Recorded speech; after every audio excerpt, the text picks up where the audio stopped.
Tata trust కూడా అడిగితే ఆ రోజుట్లోనే వాళ్ళు కూడా ఉదారంగా సిఎస్ఆర్ ఇచ్చారు.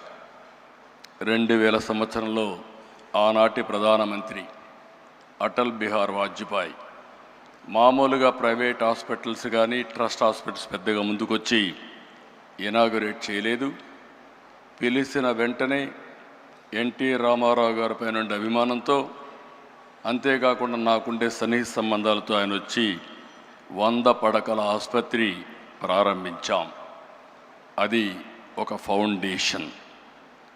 తండ్రి ఒక మొక్క నాటితే, ఒక ఆలోచన చేస్తే దాన్ని కొడుగ్గా బాధ్యత తీసుకొని బాలకృష్ణ గారు ఈరోజు ఒక మహాకల్పవృక్షంగా తయారు చేసిన ఘనత బాలకృష్ణ గారికి దక్కింది. అయితే ఈరోజు నిరంతరం తపనతో, దీక్షతో ఆసుపత్రిని క్యాన్సర్ బాధితుల పట్ల ఒక దేవాలయంగా మార్చారు.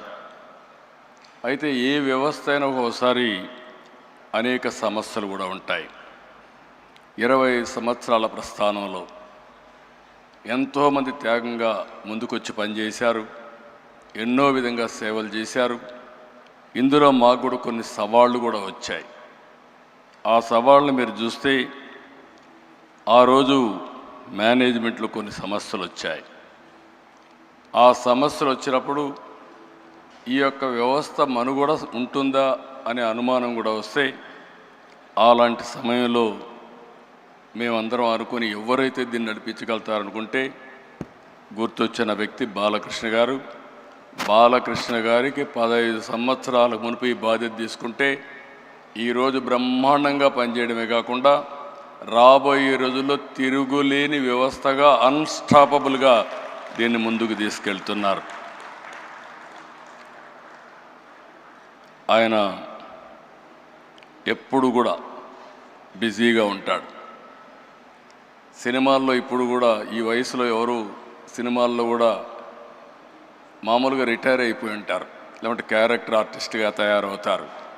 ఇప్పుడు కూడా ఎవర్ గ్రీన్ హీరోగా డిమాండ్ ఉంది. పిక్చర్లు కూడా బ్రహ్మాండంగా ఆడుతున్నాయి.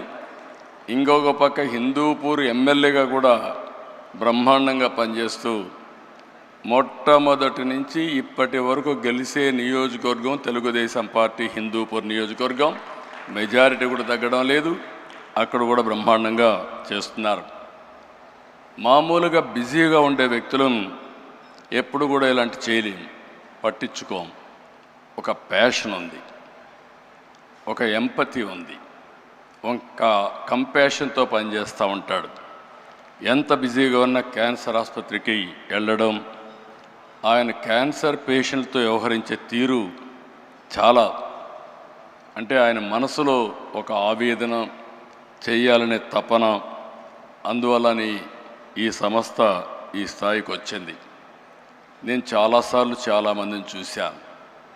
ఒక ప్రైవేట్ ఆర్గనైజేషన్ పెడితే కూడా కష్టపడిన ఈ సమయంలో బాలకృష్ణ గారు ఒక నాన్ ప్రాఫిట్ ఆర్గనైజేషన్ పెట్టి ప్రపంచమంతా తిరిగి డొనేషన్స్ కలెక్ట్ చేయడమే కాకుండా సిఎస్ఆర్ కోసం పదే 10 మందికి చెప్పి ఒక సేవాభావంతో ముందుకు పోయారు. దానివల్లనే ఈరోజు ఈ వ్యవస్థ ముందుకొచ్చే పరిస్థితికి వచ్చింది. 25 సంవత్సరాలు ఈరోజు వ్యవస్థ వల్ల వేలాది కుటుంబాలకు ధైర్యాన్ని ఇచ్చింది, వెలుగునిచ్చింది. ఒక చిన్న ముక్కగా పెట్టిన ఇది 650 పడకల ఆసుపత్రి, 250 మంది పైన నిపుణులైన వైద్యులతో బ్రహ్మాండమైన సేవలు అందిస్తున్నారు. ప్రతి సంవత్సరం 3 లక్షలకు పైగా అవుట్ పేషెంట్లు, 90,000కు పైగా ఇన్ పేషెంట్కు సేవలు అందిస్తూ ఉంది. సంవత్సరానికి 8,000 ఆపరేషన్లు చేస్తున్నారు. 22 మందికి ప్రతిరోజు ఆపరేషన్ చేసే పరిస్థితికి వచ్చారు. ఇది మనం చూస్తే ఈ ఆసుపత్రికి వచ్చే